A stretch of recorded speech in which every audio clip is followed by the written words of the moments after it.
Assalamu welcome to the second session, part 2 of the workshop, what it means to be a PhD student. I want to just check how many of you, can you raise your hand please if you didn't attend the first session? Okay. So I will go through a very brief summary, maybe it will take 5 minutes, of what we have gone through last time, at least to put you into context, and then inshallah we'll start the new session. So as usual, I'll start with this. Oh Allah, let me learn what would benefit me and benefit me from what I learn and increase me in knowledge. Why I do this workshop? I do it because when I was a student, when I was a PhD student, I enrolled in PhD without actually knowing why I should do that. And I think this is a situation where many students found themselves in, maybe after 1 or 2 or maybe more years. So I thought that I should give some advice on how your mentality should be as a PhD student, and some of the issues that I would like you to know early on, so that you can make better decisions over time. And that's the setup of the workshop. It's not about how to do a PhD, more than how to think as a PhD student. And as I said last time, of course, both things are related. How you think will affect what to do and how to do. But we will not directly talk about any technical skills, like how to read a paper or how to write a paper or how to present a talk. So we will not go through this. We'll go through some topics that I think are not well discussed in academic courses. So maybe research methodologies are discussed. Other things might be discussed in other workshops, but I will touch on the things that I think are lacking. So the workshop, as you saw, some of you saw last time, it's very informal, very open. If you have any question at any time, please stop me and ask. Feedback is most welcome, and we will talk about that. And this is a very important point, that this is a personal advice. This is based on my own experience. Some of the other researchers or my other professors might disagree with that, might have different opinion, and that's okay. Everyone talks from his own angle, and that's what I want to discuss with you. So you are welcome, of course, to argue with me if you don't agree with any of the points. Quick bio. I'm an associate professor of computer science in the computer science and engineering department here. My research interests are information retrieval, where you build or you learn how to build search engines, and big data analytics, where you deal with a very large amount of data. Sometimes also I teach machine learning, sometimes I teach data science, sometimes I teach AI. But my own major specialty is information retrieval. I got my bachelor from University of Alexandria in 1997. Then I got my PhD. I got also a master in Alexandria. Then I got my PhD from University of Maryland, College Park in 2009. I spent 1 year as a postdoc there. While I was doing my PhD, I had a summer internship at Google in 2007. After my PhD, I had 1 year postdoc at King Abdullah University of Science and Technology, KAUST, in Saudi Arabia. Then I spent 1 more year as a researcher in Microsoft Egypt, and then I joined Qatar University as an assistant professor, then associate in 2012. So I have been here for 7 years now. I think some of you actually have been in Qatar University more than me. Probably. Okay. That's the roadmap of the entire workshop. So we started last time with what is a PhD and why you should or shouldn't do a PhD. Then we went through the first part, actually the most part of the quality of your research. And inshallah, this session we will cover the second part of it, which should be much quicker than the first. Then we'll talk about the 2 main topics today, which are what are the most needed skills that you need, and how do you build a supportive environment to achieve your goals. So that will be the focus of today's lecture, today's seminar. This is a quick summary of the takeaway messages of last time. So I'll go through them very quickly. The first, have big objectives for your PhD, bigger than your personal objectives. PhD is a great thing, but it is a great responsibility, so you should be well prepared for that. You should optimize your knowledge, not your GPA. Excellence is not an option, it's not optional. You have to think that you need to compete internationally, not just domestically or locally. And the last point that we covered last time, value of your degree is value of your research. It's not just the name of your university or the name of your advisor. It is about the value of your research, of your contribution, your scientific contribution. Before we start, I would like to thank everyone who filled in the feedback from the first session. I got very constructive feedback. Most of it, alhamdulillah, was positive. I would like to touch here on some of the feedback that suggested improvements to the workshop, things that I will address today. There are things that I cannot address today. Inshallah, I will address maybe, if any offerings, inshallah, in the future of this workshop. But here are the 3 things that I will try to cover today as an improvement. The first one, he or she said, or that's بتصرف, I edited it somehow, give more examples on how students can be contributors and influencers. That's the first. The second, give more hope by showing some success stories. Please give hope, don't just push us away. Give some hope that there is something that we can do. Okay? It seems like the message was really strong last time that you shouldn't do PhD. Actually, that was the opposite of what I meant.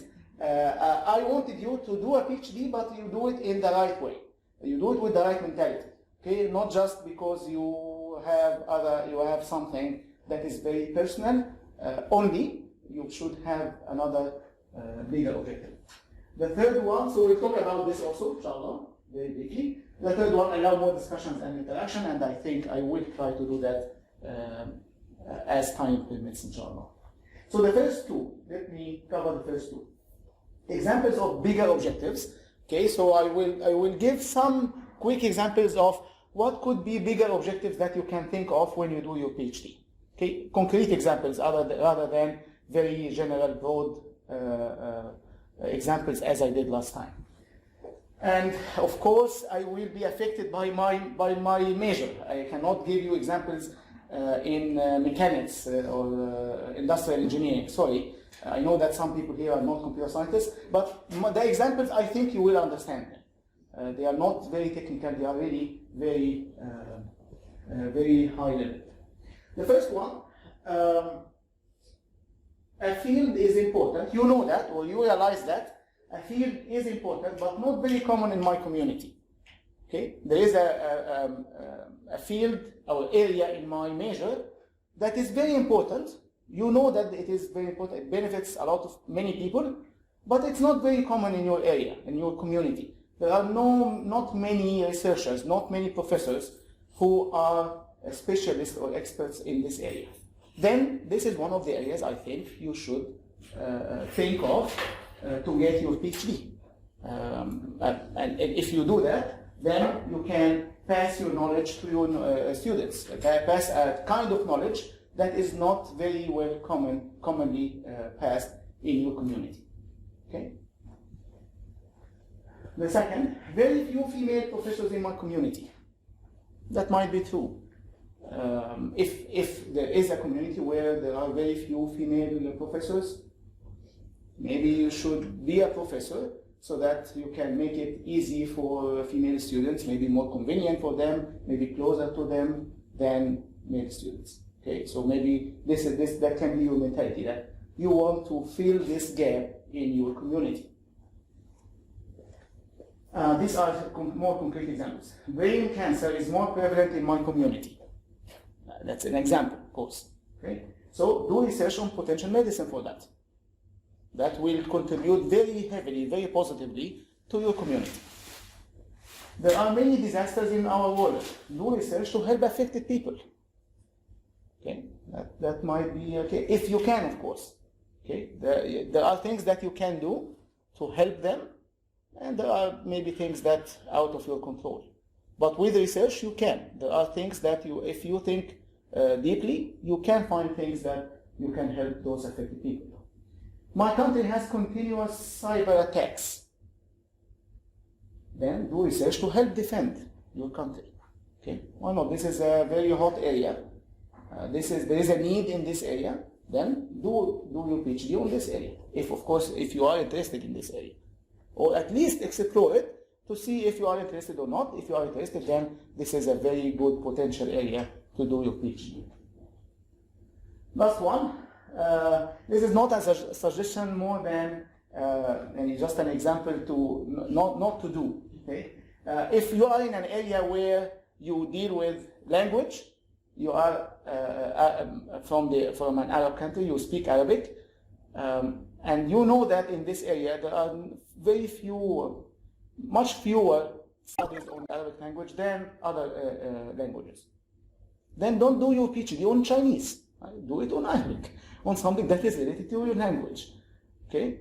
I gave this specific example specifically because I saw this in the US. Okay? I see many researchers, because of funding, they do research on languages that are other than their own languages, although there is a big need for their own languages. But because of funding, they have to work on Chinese if they are not Chinese. They have to work on Arabic if they are not Arab. Okay? So I think if it's possible for you to work on something like that, then you should do it. These are very few examples. I hope that this gives you some help on how you can contribute to your community. Okay? Questions? Okay.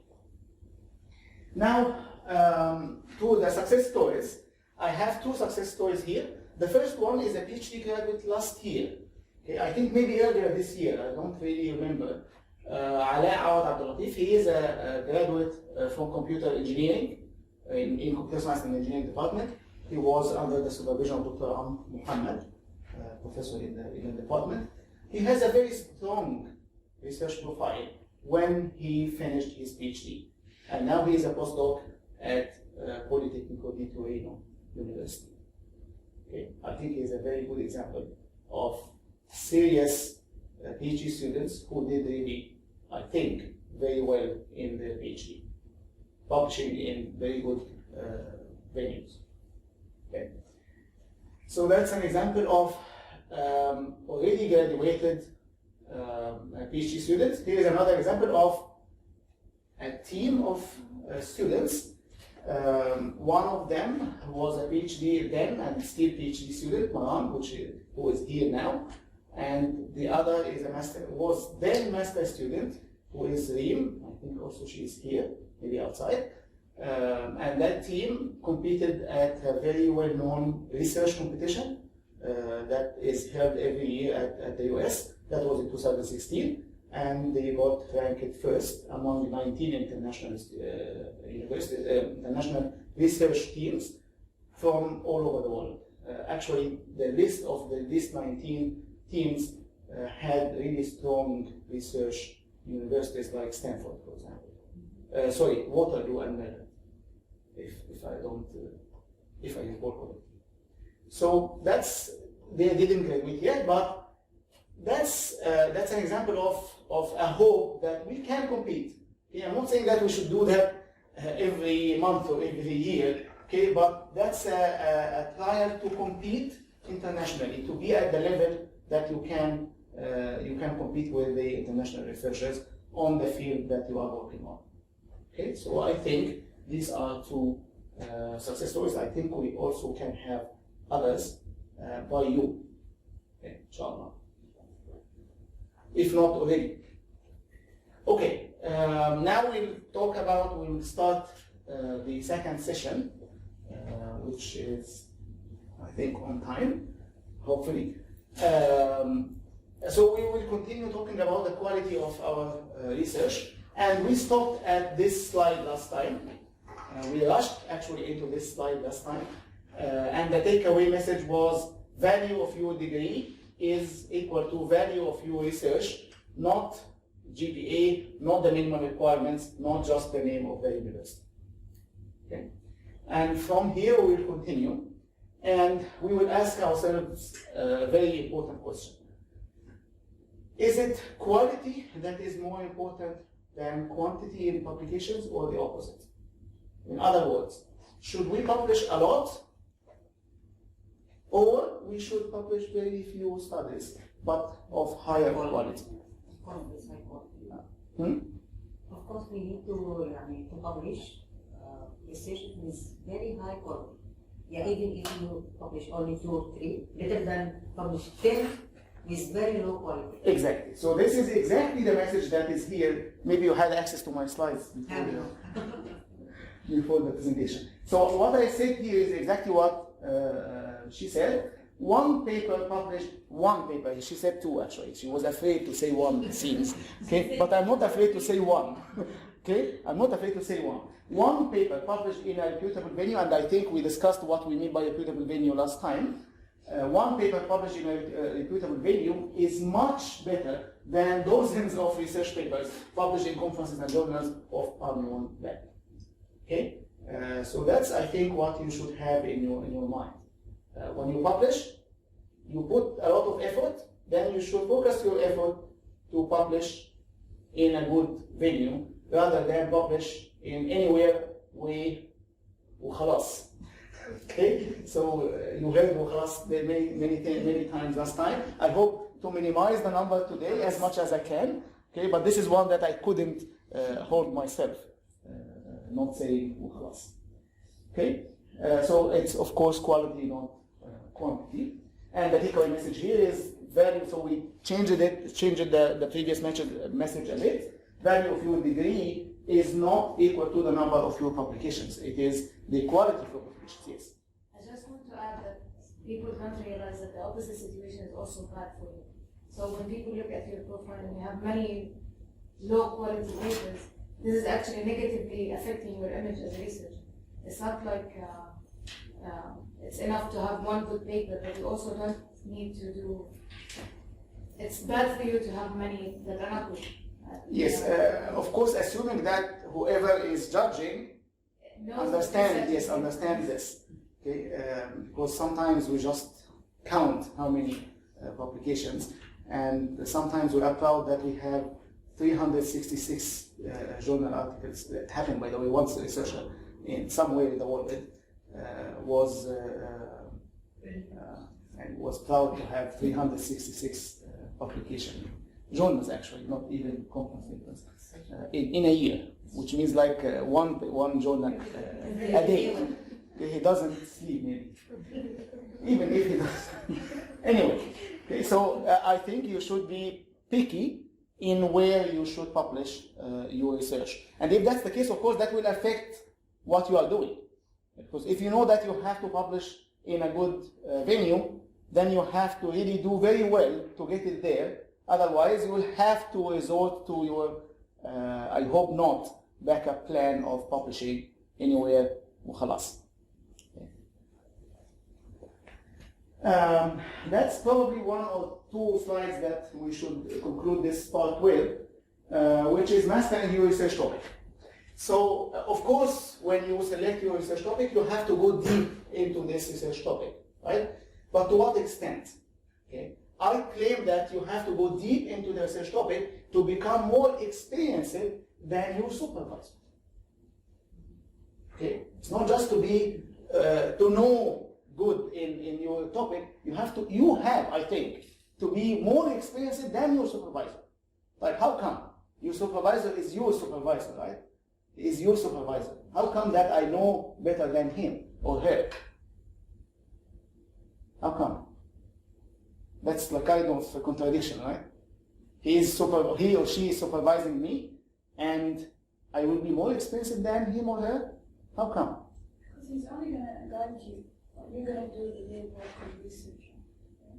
Yes, so you are focused. You are focused on this. You are spending much more time. Hopefully, you are spending much more time on this topic than him, okay, or her. Him or her is working on so many things, teaching, supervising other students, many other things, okay. But you are focused on this. You only work for your research on this topic, okay. So you should be much better than your supervisor, but of course over time. It's not after 1 week of starting your PhD, you will be more experienced. And what I mean by more experienced than your supervisor is in your topic, of course, right? It's not generally, okay? Of course, he has more experience than you generally in research, maybe in the area, but not in your specific topic or problem, okay? If that's the case by the end of your PhD, I doubt your PhD has a value. Maybe you didn't actually do a deep study, or maybe that was his PhD topic before, okay? That's why he has more experience. But if it's not, which is almost always the case, 99.9%, you will be working on something that is different from hopefully also different than what your supervisor did in his own or her own PhD. Then you should be over time, at least by the end of your PhD, you should be more experienced in this topic than him or her. You should also, not only that, you should also be one of the experts, most prominent researchers in this topic. Of course, assuming that you will publish at the reputable venues, you will compete with the international peers, then of course you should be one of the few people working on this specific problem in the world, which means that you will be one of the experts on that topic, on that problem, okay? Because you will, inshallah, publish at these top-tier conferences or journals, and you should be one of them, okay? Why not? Why not after years of focused research on this topic? Okay, I think the point now is clear. Now, how you can do that? There are many things, of course, you will do to get to this stage. You should be up to date on your research topic, up to date, of course this shouldn't be there, up to date on your research area. You will experiment with the recent work on your problem. You will compare with the state of the art, and this is very important. When you do your work, you have to compare with what we call state of the art, which is the best solution currently published to solve your problem. Because you want to advance the knowledge, right? How can you advance the knowledge if you are solving the problem in a way that is worse than what we have already? Then you are just really wasting your time. Okay, of course, you are not wasting your time generally. You are trying, but you cannot claim that you advance the knowledge. You didn't advance the state of the art. Okay, so we should always compare with what is the best. If we really want to advance the knowledge or to contribute to the knowledge, then you have to do better over time, right? Doing better doesn't mean that you are better than X or Y. Okay, it should be better than the best, not better than any X or any Y. Okay, or better than yourself. Okay, you made very good progress. Last year you got a score of 0.37. Now you got a score of 0.39. While the state of the art is 0.59. Okay, you are making progress, okay, but you didn't advance the knowledge. Yes? Questions? Of course, you also need to present your ideas. You publish the novel work. These two things also, I think you should try to do it also while you are a PhD student, and that happens to many students. Try to be a reviewer in the venues that you publish at, or maybe less level, one less level than these conferences. You get an idea how to review a paper, okay, and to get to be known in your field. This is very important for a PhD student, okay, and usually this happens from the supervisor. Okay, the supervisor suggests to you to review in such venues. Another thing also, while you are doing PhD, try to teach what you learned already, whether about your own topic or a new technology in your area or something like that. Okay, so you should give tutorials, give workshops, give courses even. Okay, teaching experience in your CV when you graduate is of very high value, very high value. Okay, if you manage to teach course, and that, by the way, sometimes is allowed for students even. Okay, to teach a course. Okay, so you should ask whether I can do that. Maybe I can. Instead of being the sole or single instructor, maybe you can be co-instructor. Okay, you can co-teach a course with another professor, maybe with your advisor. Okay, if you can, and then you can claim that you have some teaching experience, which is really important, inshallah, for the next job in your career. Okay, so we are done with the quality of your research. Any questions? We still have 2 minutes before we should start the other topic. Any questions? Any comments? Any objections?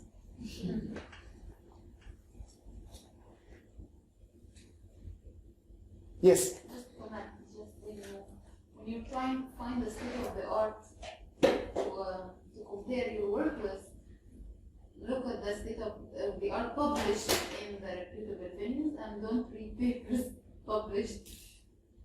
You think that they are adding to the knowledge, but actually... Okay, of course, when you, that's another topic, when you identify the state of the art, you should identify it from the good quality papers, because the less quality paper can claim anything. Okay, of course. You ever go to the supervisor and here's the question, where is this published? Sorry, I didn't understand. And I think, because I just say that don't ever go to your supervisor spending time reading a paper that is not published anymore. Yeah, of course. This is a very, very important message, and I hope that you didn't fail it. Okay. Any other questions? So that's an important message, that you should check the quality of the paper before you spend 3 days reading it. Okay? The quality of the paper, there are many indications. The language of the paper, where it is published, who are the authors. Maybe you should ask, if you still don't have the experience, ask your supervisor before reading a survey of 69 pages, okay, of very low quality work. Then you should better ask, or try at least, to know whether this is a good quality research or not. Other questions? Okay. So now let's talk about the skills needed. So we have 2 more topics, inshallah, in this workshop. What are the most needed soft skills? We will not talk about technical skills. So I'll not talk about reading or writing or presentation. I'll talk about soft skills, mostly personal skills that you should have or gain or acquire during your PhD, so that you do good, or you have a successful PhD. What do you think? Okay, if I asked you, give me one only skill that is most needed to have a very successful PhD, what do you think? Yes? I believe time management is number 1. Time management is number 1. Okay. Yes? Patience. Patience. Patience, why you are doing like this? Okay, what else? So I'll give you my opinion, okay, and we will see if this intersect, and I'll also comment on these things. Yes. Persistence. Persistence, okay, or perseverance, okay, that you don't lose hope quickly. Okay, so that's one. That's another one. What else? Abir, what else? You wanted to say something, but you don't want to say. What is it?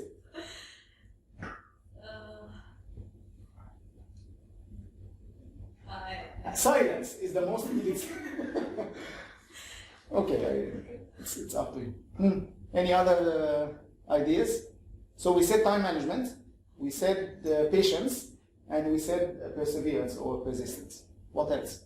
Are these the only most needed skills, or you agree with them? Or you don't know what are the most needed skills? Maybe there is no needed any skill. Anyone can get a PhD وخلاص, right? Okay, three وخلاص up till now. Okay, in maybe 15 minutes. Or 30. Huh? Any other? Yes? Dedication. Dedication. Okay, dedication of course is very important. So I agree that all of these are very needed, very important. Time management, of course, if you don't have time management skills, you might succeed, but inshallah, after 10 years, okay, hopefully. Okay, and patience, of course, you need patience, otherwise you would quit very easily, and also perseverance. Okay, I will give you you will see my opinion, maybe in 1 or 2 slides. Do you want to say something? Why are you standing? Okay. No one said being smart is the most needed one. You don't think that PhD student should be smart? He should be smart, right? No. You said yes. Yes. This is yes, right? Yes. No, why didn't you say this? You were shy to know that you are a smart person? Okay, who agrees that PhD student should be smart? But why not, if you disagree? There is 2 types of smarts. So you agree or disagree with this? I agree, but You agree? yeah. Okay. You can be smart by hardworking. Okay. But hard work, it doesn't have to, right? You can be smart and lazy. Yeah. These are 2. بالفطرة. لا بالفطرة بس smart doesn't mean hard work. ما اعرفش يعني فطرتي ما قالتليش كده. يعني being smart doesn't mean that you have to be hard worker. بالعكس يعني ساعات يعني I see many people who are smart and they use their smartness to be lazy, to do small things, and at the right time they think that they will do it because they are smart. Okay, of course that's not always, but these are many cases that I saw. فهلوة. You are saying يعني ما شاء الله very nice points. Yes. فيعني I don't think that smartness and hard work يعني always come together. You can be hard worker but not smarter, right? Yes. But not smart. Of course. You can be smart but not hard worker.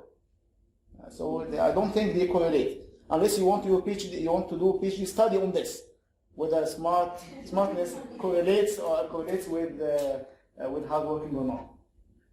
Any input here? Type. What I think is this is a big misconception. Okay, some people think that you get PhD because you are smart enough to get a PhD. Only smart people get PhDs. I completely disagree. Okay, you can be smart but lazy.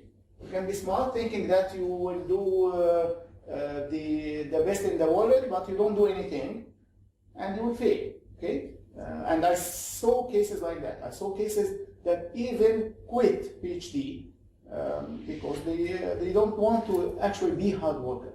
Okay? They rely much on their smartness. So I think this is a big misconception. Brilliance or smartness is valuable, of course. It will help you if you are very smart. Of course it will help you. It doesn't mean that you should be the opposite. Okay? But neither sufficient nor necessary. Okay, so by itself, it's not sufficient for you to get PhD if you are smart, and it's not even necessary to be smart. Smart like Einstein. Okay, and you should not rely. طبعا that doesn't mean that if you are smart, try not to be smart. I didn't mean that. Okay, if you are smart, then you should use your smartness in the right way. Okay, in addition to other things. Smartness alone only is not enough. That's why I said here, it's not sufficient nor necessary. Okay? Right. If that's the case, what is necessary? What is the most needed skill from my opinion? Before saying that, or before telling you what I think. Let's go through thinking about what is actually the real challenge that PhD students have, the highest challenge that the PhD students have. Okay? I believe that the challenge starts when you realize that you must extend the boundary of human knowledge. You must contribute with new work to the knowledge of the humanity, to the knowledge of the world. Okay? There must be something new that you do. That's the biggest challenge. Okay? You want not only to learn the existing knowledge, but to advance the knowledge, to add to it, to do novel work. Okay? And that's of course different from master. Master, you can do small comparison, you can do small thing. But for PhD, you really need to have novel work. You need to really add to the knowledge of humanity. Okay? Right. To do that, you can get to the boundary. You can know the boundary easily. The boundary itself, you can know it easily by reading. You read papers, you read books, you know where the knowledge in your area lies or is. Okay? That's not the problem. So the problem is not knowing what is the knowledge, what is the state of the knowledge now. Okay? That can be easy. But extending it is the real challenge. Okay? Adding, contributing to it is the big challenge. Now, you might think that this challenge means that I need to find a problem to work on. And that's the biggest challenge. I said last time that finding the topic is a very important step. Okay? And what I meant there is finding a topic that you can really contribute to. But finding the topic by itself is not also hard.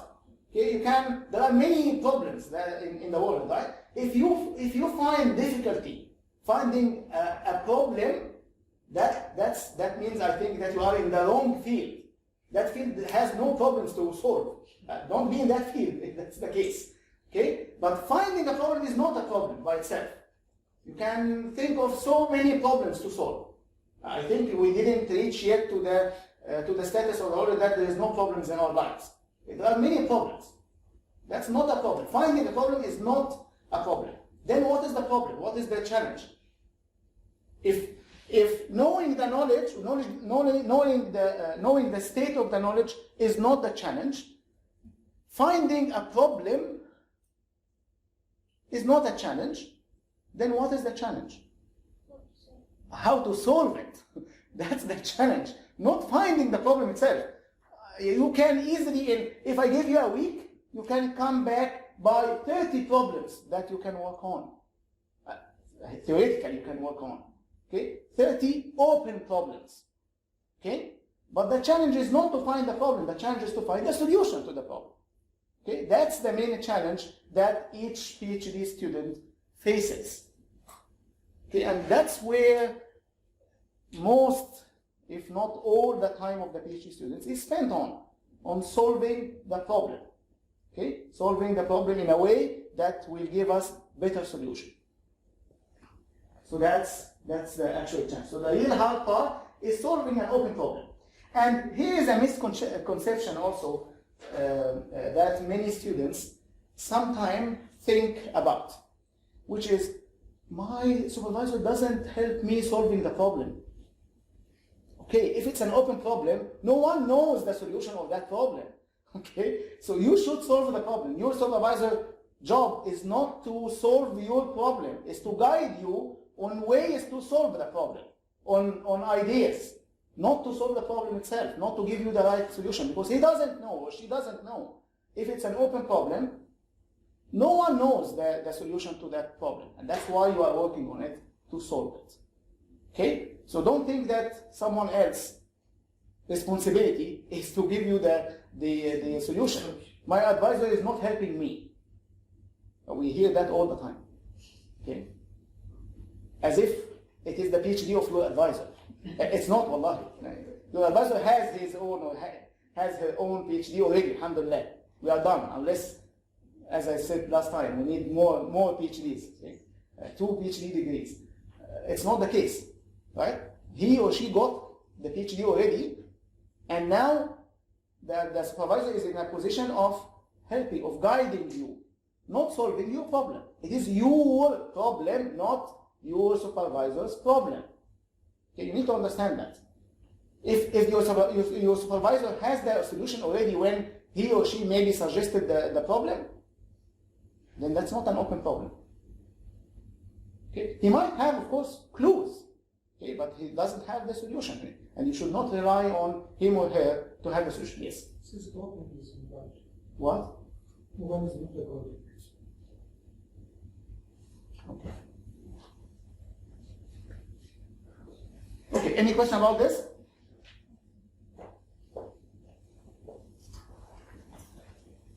Okay.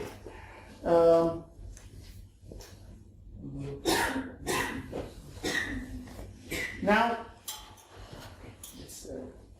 is it done? Okay. Right. So now we agree that the real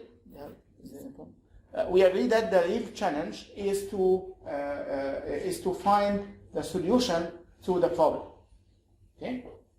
Solution to an open problem. And at this stage, the PhD student, in order to survive, he or she has to be willing to fail. That's probably the most important slide in this workshop. Okay?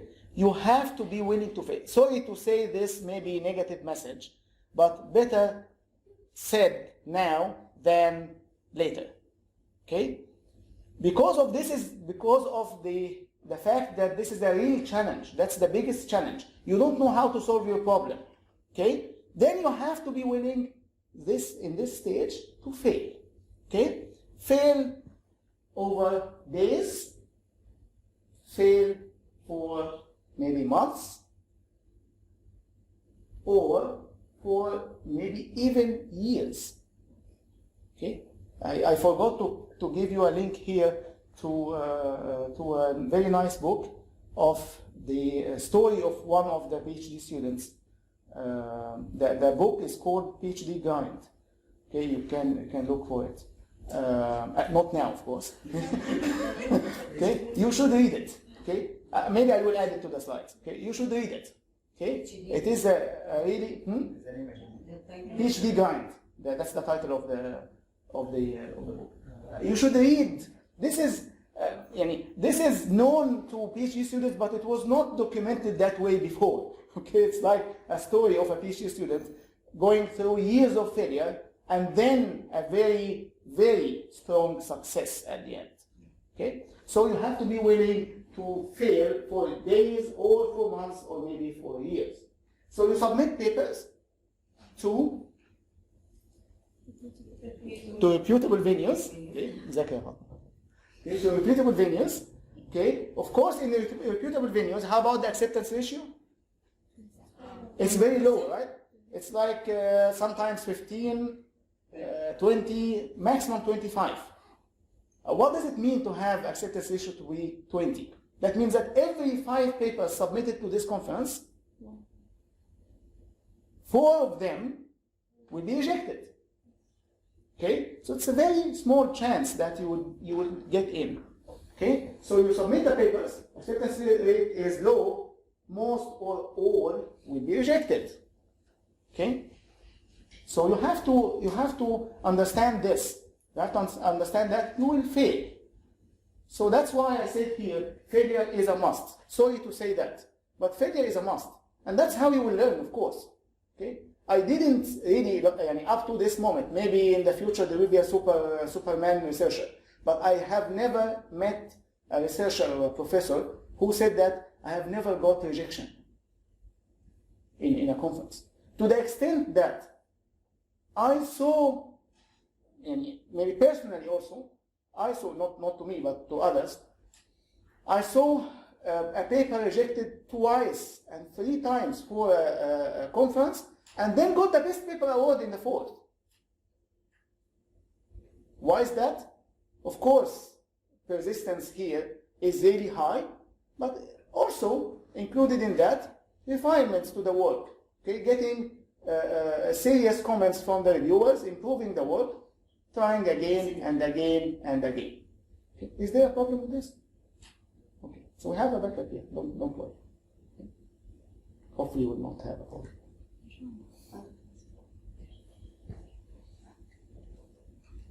Okay, is that clear?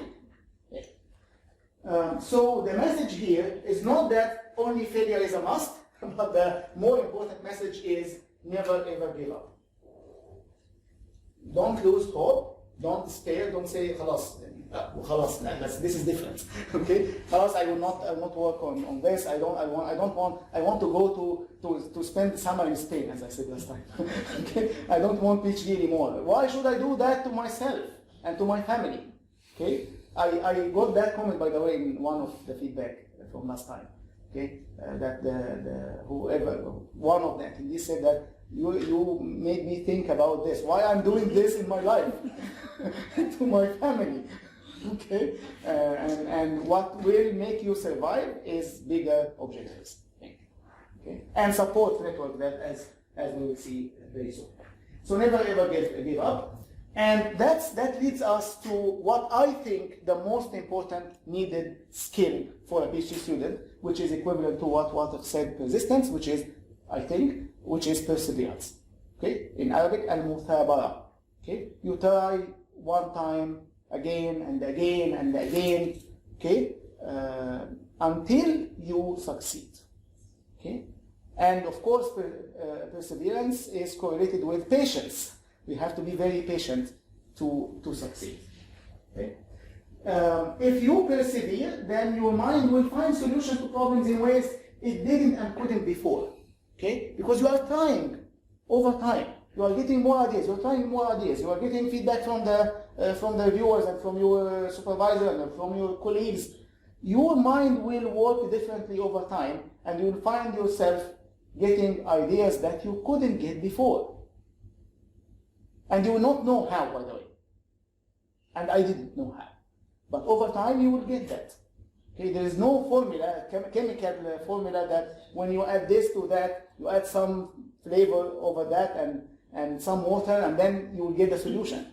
Okay, we hope that we have something like this, but it's not. Okay, not yet, at least.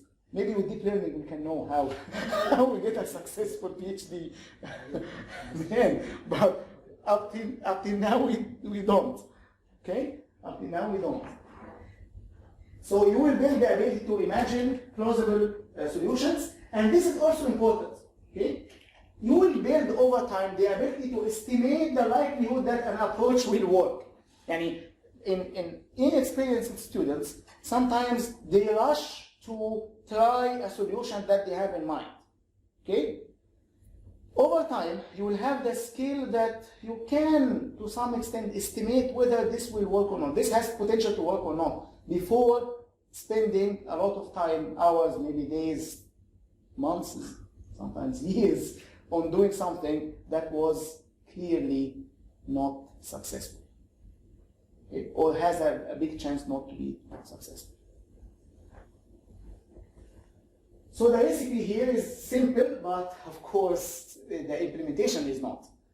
Learn from feedback, improve your work, try again and again and again until you succeed. So if you stick with that long enough and work at it hard enough, you will eventually succeed, inshallah. But you need perseverance, you need persistence. This is, I think, in my opinion, the most important skill that you have. If you don't have this skill, and if you are lucky, you will get a PhD. But if you are not lucky, you will be stuck very soon and probably will quit. Okay? Because unless they do something, anything, وخلاص, and get a certificate وخلاص and put it on any خلاص wall and maybe take a photo with it and send it to your family, and that's it. Okay? And then you just waste your time and the time of your supervisor, probably. Okay? So you should think about that. Fine. So that's the message now. Perseverance is needed in the face of uncertainty. You don't know whether this will work or not. in the face of rejection, okay, you will see rejection a lot, and in the face of frustration, you need perseverance. Okay, two examples, very nice example. So this guy got the Nobel Prize, I think, a few weeks ago in chemistry. Okay, the same study for which he got the Nobel Prize was rejected 27 years ago. in of course one of the most reputable journals, Nature. Okay, 27 years ago, his study that eventually got him the Nobel Prize was rejected, and this is the letter of rejection. Okay, you can read it on your spare time. Okay, that guy, 27 years trying on the same problem, same study, improving it, showing more analysis probably, I don't know, I'm not in chemistry. But of course, there must be something like that. Try it again and again, maybe should say again until tomorrow, then he eventually got Nobel Prize. Okay, so that's a very nice example. Another nice example, this is a student, I think from University of Michigan, if I recall. She did a very nice thing. She wore a skirt of rejection letters in her defense day. Just to say that, okay, see how many times I was rejected, and now I'm defending my PhD, and I will get it. So it was really nice. I have never seen that before. Okay, so all of these are rejection letters making a skirt. Okay, I've never thought that a skirt can be made out of rejection letters until I saw her. And that was a story actually picked up in Washington Post. So that's a sentence from her advisor. Okay, he or she said, I don't remember he or she, science is all about going in directions that turn out to be dead ends, and then having to turn around and start over. It's a very strong message. Very strong message. Okay? This means that you are serious. It's not just you are trying something, خلاص again, okay? Something that if it didn't work, as if you have a nice meal and more salty, خلاص we'll quit it. خلاص ما هم ياكلوها زي ما هي خلاص. Okay? It's not. Okay? That's your work. That's your career. That's the responsibility of future generations. And you are doing PhD, hopefully not only for yourself, because you will be, inshallah, a professor or a researcher. As we said last time, this is a big responsibility. Okay? Then you should do it seriously. You should do it seriously. Okay? Any question about her skirt? What is the type of the paper that made it? Questions? Comments? You guys will make film out. Hopefully you will not be awarded have a film of rejection letters. Maybe it will be, inshallah, it will be copies of the same letter, not different letters. And the colorful. Make one that is colorful. Okay, any other comments? Yes. Question, where the point of failure can happen during the PhD journey? When? Where are the point? Where you mean when? Where? For example, rejection for submitting paper. Yes. This is the point of failure. Yes. Other cases. Okay, good point. Of course, most of the rejections are rejections of papers, okay? But sometimes it is rejection of other things than papers. And I saw that also personally, not to me, but to others, that sometimes the rejection comes in your proposal, okay? So you go to your PhD proposal after your supervisor agreed for you to defend, and on the day of defending your proposal, not your PhD, the day, actually it happened also, but for your proposal, the committee rejected it, okay? Which means a serious problem. Okay, so that's a bigger rejection even than a paper, because you feel that you spent years on that in that university, and then and then it was rejected. Okay, but it came out to be a successful story at the end. So it all depends on you. It all depends on you. Sometimes you apply also for small grants in the university, you get rejection, but that's not very serious. The most serious ones are when you spend months or a year on a study, you submit it to a very good conference, and then you get rejected.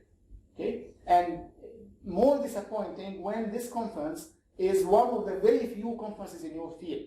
So you have to wait. And in my field, at the time of my PhD, I have to wait maybe 6 months more, or maybe 1 year to submit again. Okay, so that means that delays in your study. Okay, but if you think positively, you will improve your work.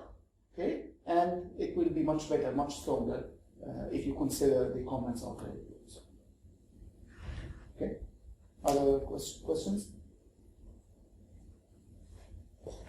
Okay. So from that sentence, which says that science is all about going in directions that turn out to be dead ends and then having to turn around and start over, so that means that your PhD might look like this. Okay, you have to maneuver, okay, to get your PhD, or maybe like this. Okay, ups and downs, and maybe more fun than the previous one. But you have to be persistent. You have to be persevere to actually get to the end of it. Okay, and this nice idea of having PhD as a roller coaster. Actually, if you think about it, it makes sense. Okay, so a roller coaster has something like this, right? So it can be like this, which means that over time you will have the same average performance. You go up and down, but your performance is, on average, is constant. Okay, it's a roller coaster also, but you don't improve. Okay, it might be another type of roller coaster like this. Okay, so you improve over time. Okay, yes, you go ups and downs a lot, but over time you are improving. Okay, so you pick your own. You do it, of course. This is much better as a PhD because you are, on average, you are improving. What other? Okay, sometimes I reveal a slide that I don't want to reveal. What are the other needed skills?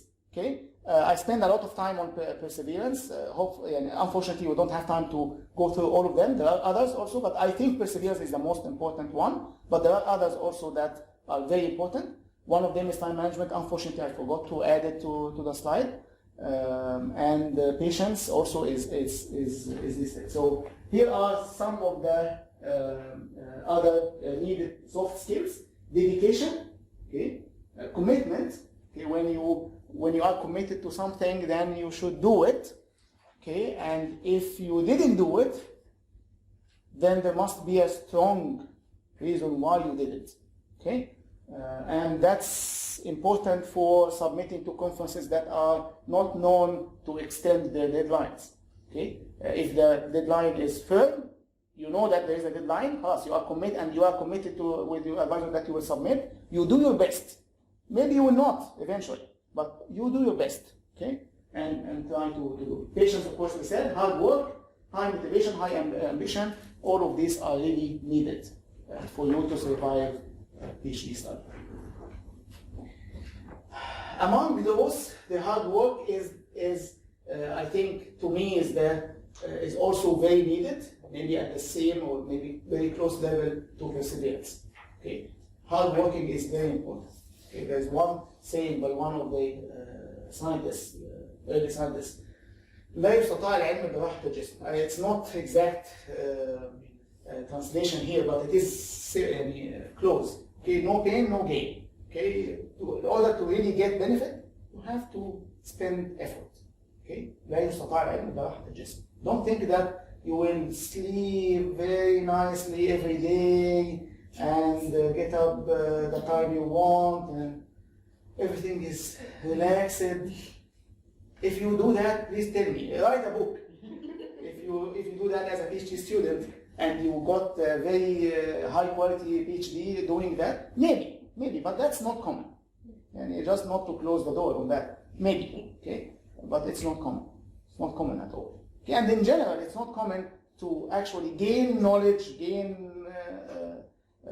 do contribution without effort, okay? Or with very minimal effort.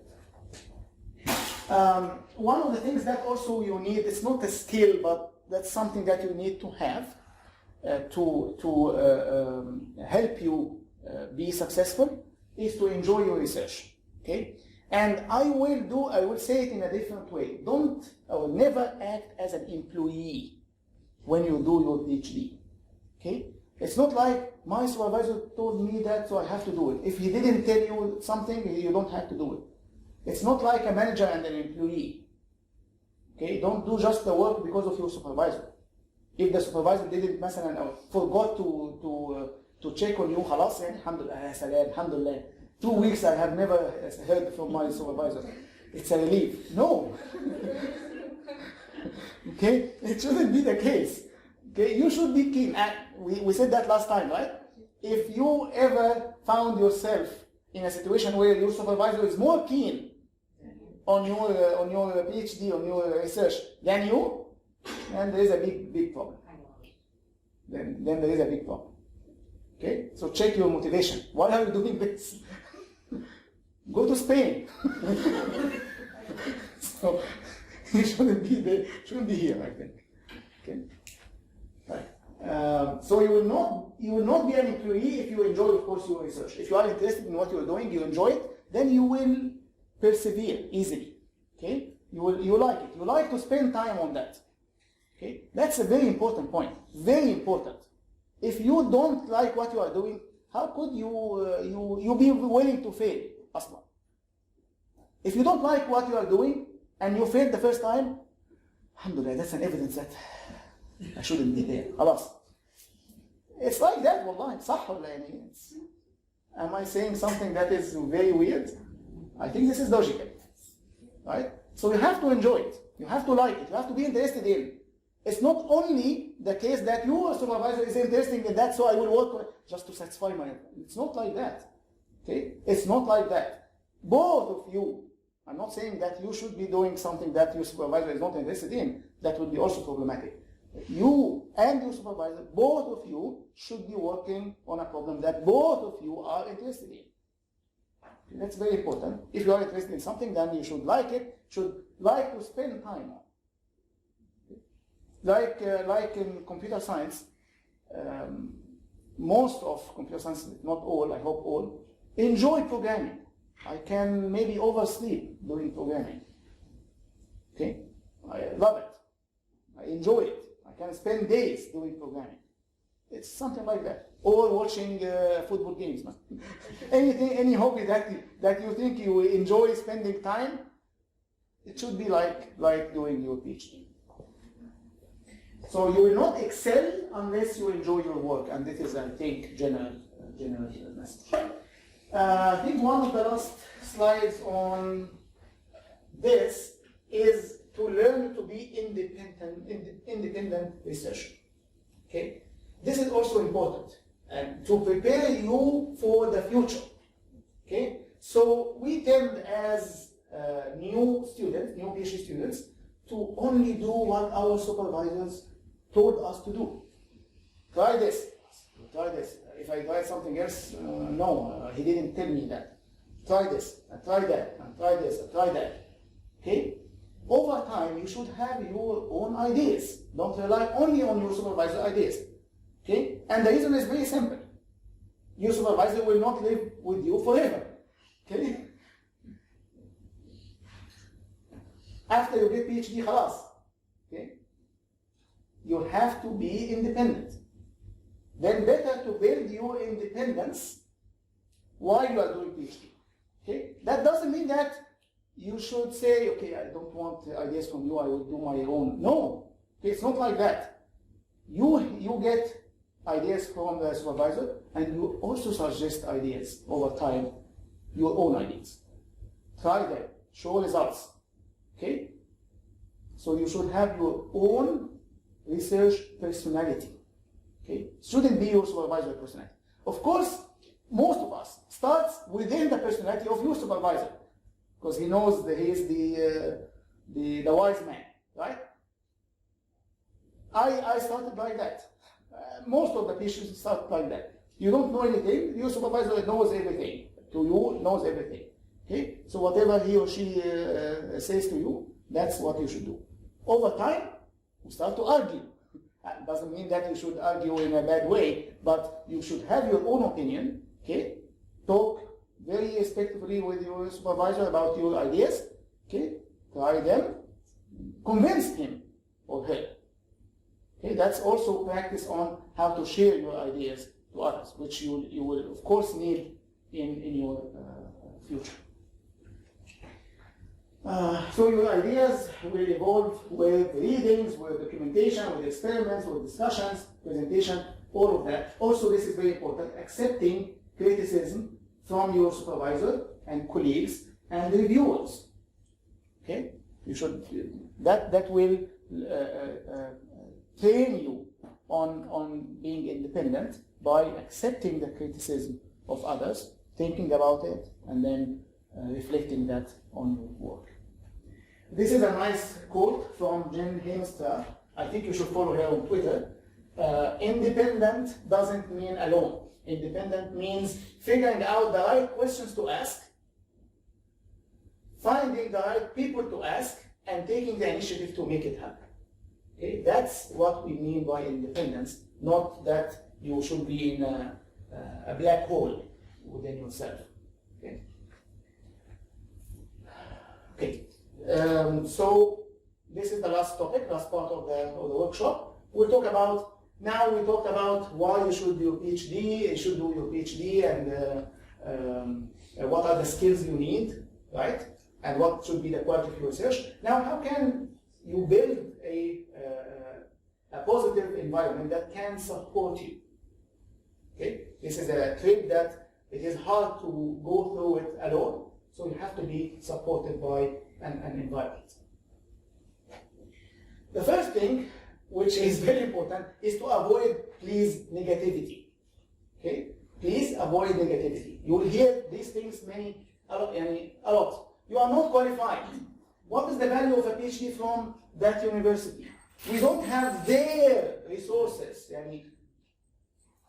Let's be practical. We don't have their smartness. We don't have their resources. We don't have their skills. We don't have their mentality. Okay? You hear these things a lot. Don't waste your time on use this certificate. Spend your time on something more useful. It is impossible. And I heard that explicitly. Explicitly, I heard it. Okay, personally. It is impossible to publish at this top conference. Done. You cannot. Okay? You will not find a job after you graduate from PhD. Okay? So all of these things. Very negative. Very negative. That doesn't mean that you should, don't listen. Listen, think about them, but don't make them affect you. Okay? Think how you can answer this by your work.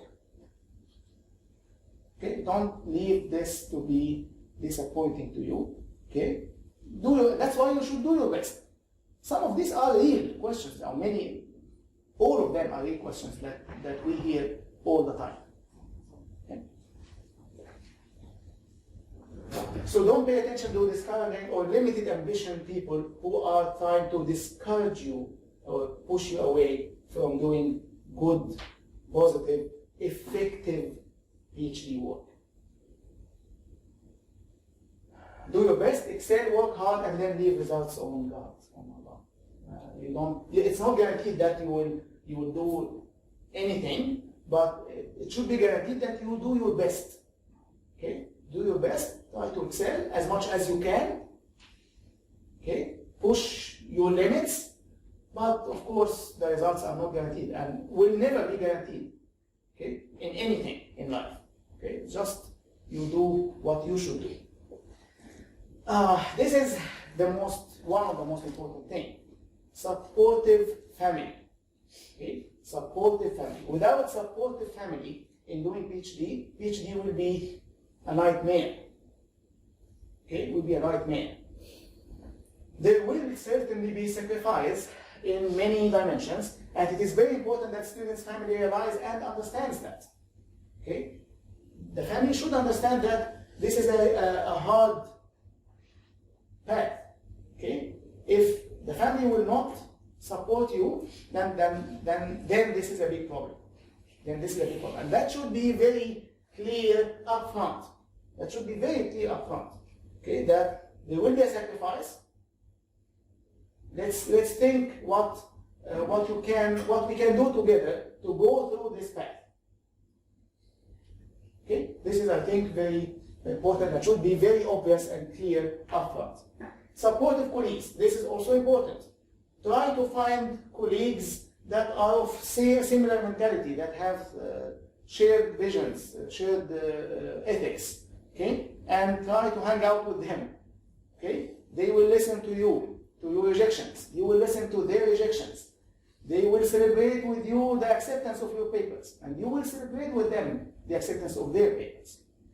Okay? That's very supportive. When you have friends like this, that they can listen to you, and you can listen to them, that's very important. Okay? And of course, I'm not talking only about friends who are not in the environment of academic research.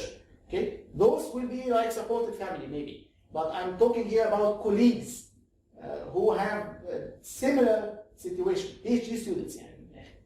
Okay? PhD students or master students or whatever, who understand the environment that you are in, okay, and the challenges that you have.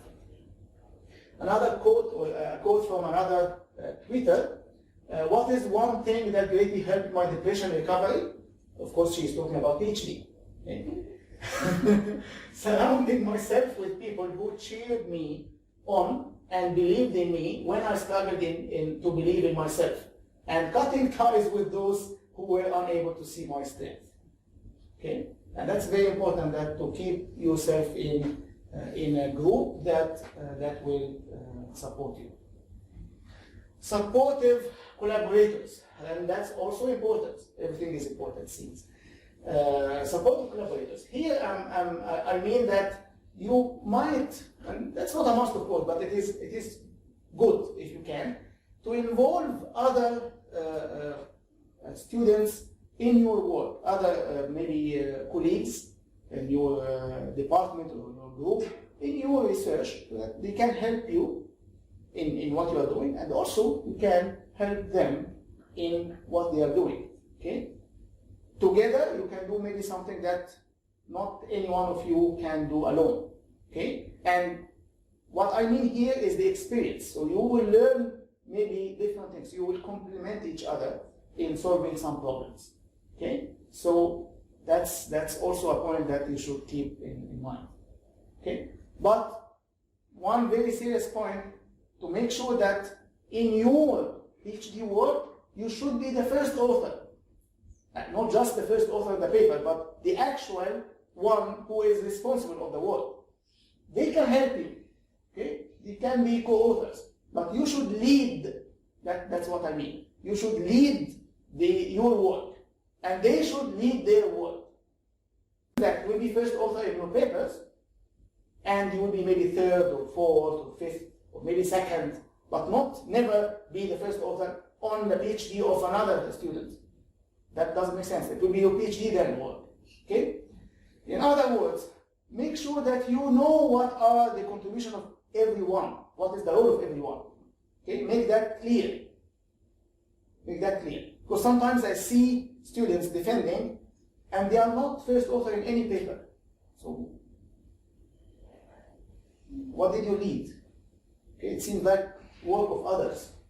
Because the first author is the one who actually did the most of the work. Then you didn't do the most of the work in any of the papers. That's not logical. Okay? Supportive consultants. Before you make major decisions, you should consult those who you trust. Okay? Like what? Like, I will change my major. Well, here can be want to. Okay? So I want to change my major. I want to change my research area. I want to change a university. I want to quit PhD. Don't make rush decisions like that before you consult those you trust, okay? Personally and also professionally. Maybe some of the professors in your university you trust. They are not working in your area, they don't advise you, but you trust their opinions. Go and discuss with them, okay? One of the relatives, okay? Anyone that you trust before you make a decision. Of course, your supervisor should be also, of course, okay? You should consult your supervisor, of course, if you have to make some decision like that. Okay? Before you make the decision, when you are thinking about, not just, I'm telling you that I will quit the PhD. That's not a good decision, okay? So career-related decisions must be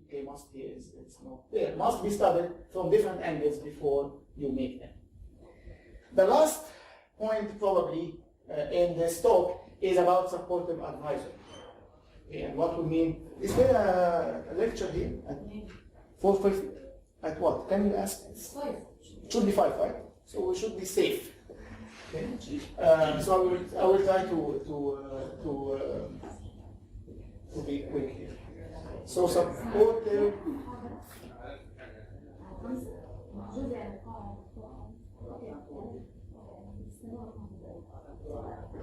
Is it an exam? We have an exam. Okay. Good that we have to finish. Okay, supportive advisor. So what do you mean by that? And you might notice that I said here supportive advisor, not supportive supervisor. Okay? And sometimes we have a misconception that both of these are the same. Sometimes actually people mean the same, by the way. But as we say in Arabic, when they come together, they have different meanings. Okay? When you say advisor and supervisor, that means that they have different meanings. And that's what I mean here. Right. Finding an advisor is very important, of course, okay? Because he or she has a very big impact on your study and maybe also your career. Okay? So picking the advisor is a very important decision. And of course, you understand that it is a long-term relationship. It's not short-term. It's not just one semester, one course for khalas, right? It's years, relationship for years. Okay? So it is very important to understand how to really find an advisor. It's not limited to your doctoral study. It might extend for years and might really greatly affect your future career. So here is my personal opinion on how to look for an advisor. The advisor is someone who has sufficient experience in the field that you want to work on, is personally interested, and I said that earlier, he must be interested in what you want to do, okay? And can spend time, he has time to actually spend with you and guide you through your research. Now, the advisor, I think, in my opinion, should be a mentor and a supervisor together. Okay? That means that there is a difference, of course, between mentor and supervisor. Yeah. And you hope that your advisor is both together. Okay? What is the difference? This is a definition. That's a general definition. It's not an academic definition. That the mentor or mentorship is a relationship between an experienced professional and a less experienced mentee. Okay, so there is one that has experience, another one that doesn't have experience, and the one that has experience, of course, tries to help the other one. Okay, that's the mentorship. Supervisor is like oversight of a person to ensure that a job is performed correctly. Okay, like a manager. We'll give examples. Okay. Check on workflow and job assignments. That's what we mean by supervisor. Of course, in many cases, when we say supervisor, we mean advisor. We mean both. Okay? But it depends on the act itself. Okay? Right. Here are examples in the academic context. Okay? Mentor is like a teacher or professor. Has more experience and tries to teach the student. Okay? Supervisor is like work manager. He's supervising you. Okay? He's managing you. Mentor considers you as a co-author or co-worker when you do papers together. Okay? Supervisor considers you as a student. Here, a student I mean here of less rank. I am the supervisor, you are the student. It's like an employee, okay, in that sense. Mentor prepares you for the postdoctoral, including responsibilities and skills. So he prepares you or she prepares you for the future. Okay? The supervisor prepares you for the present. He's guiding you for your research work. Okay? That's a bad order. Right? Mentor, easy to talk to him in various things, sometimes personally. We will finish in 5 minutes, inshallah. Okay. So the mentor is easy to talk to him in even personal issues. The supervisor is limited to talk on just the research work that you are doing. Okay? Mentor will remain your consultant maybe for life. Okay? And maybe after you are done with your PhD, you will call him, you will send him an email asking about his opinion or her opinion. Okay? But supervisor probably will not consult much after graduation. You are done, you got the certificate. This is here. I was lucky really to get a supervisor who is an advisor. Okay? Of course, you can notice here the big difference in experience, of course, between me and my supervisor. Much taller than me. That's why he has more experience. Okay? But he was really a great advisor who is a supervisor and mentor at the same time. I learned from him a lot. Not only about research, but about life. Okay? About how to deal with students, how to think big. Okay? So many things that I cannot tell now. So try to find an advisor who is both a mentor and a supervisor. That's the takeaway message. How to find one? You should search for the advisor. Okay? From day one. Okay? Don't wait until you are assigned. So read his or her page, check the research that he or she did, take a course with him. More importantly, ask his own students, okay, about him. That's very important. And talk to him also personally. Okay? From all of that, you get an idea what the expectations are. Now, when you find yourself stuck in your research, many students tend to cancel meetings. I don't have any progress to report, right? What should I go tell my supervisor or advisor if I didn't really progress in my research? I completely disagree with that. Actually, it is the opposite. This is the best time to meet your advisor, because now he will help you getting out of your stuck. Okay, so that's the opposite of what many students think, that we should cancel. I have never canceled any meeting with my advisor. Okay, I don't need to. I actually need his help. Here's another quote from Jen. When you are struggling, one of the bravest things you can do is to say, I need help. People who can admit their weakness are people with real strength and real courage. Okay, so that's the supportive network now. Family, colleagues, collaborators, consultants, and advisors. That's where you should be supported in your PhD trip. Now, the last slide probably. This is a very important question that many of you ask over time here. How long does it take to get a PhD? When should I finish? When can I finish? Okay. When can I finish? I think this is not the right question, because it depends on you. Okay? It depends on you. So PhD takes as long as you want it to take. Okay? There is no speed limit on how fast you can jump over all the obstacles and challenges. It is up to you. It depends on you. Okay? So the right question is, what makes a PhD student successful? Not when you should finish your PhD. And I hope by this workshop I gave you some insights on how to make a successful PhD. Yes, I will finish inshallah in 1 minute. 1 minute. Okay? Here's the seminar. I will give you the slides that has all the takeaway messages. And I would like to acknowledge my own research team that has PhD and master students, and more specifically Reem Suwaira, who helped me a lot with this workshop. And of course, the entire team also inspired all of, or many of these points that I mentioned in the workshop. So thank you to them, and thank you for all of you. Any last 10 seconds questions? Okay, thank you.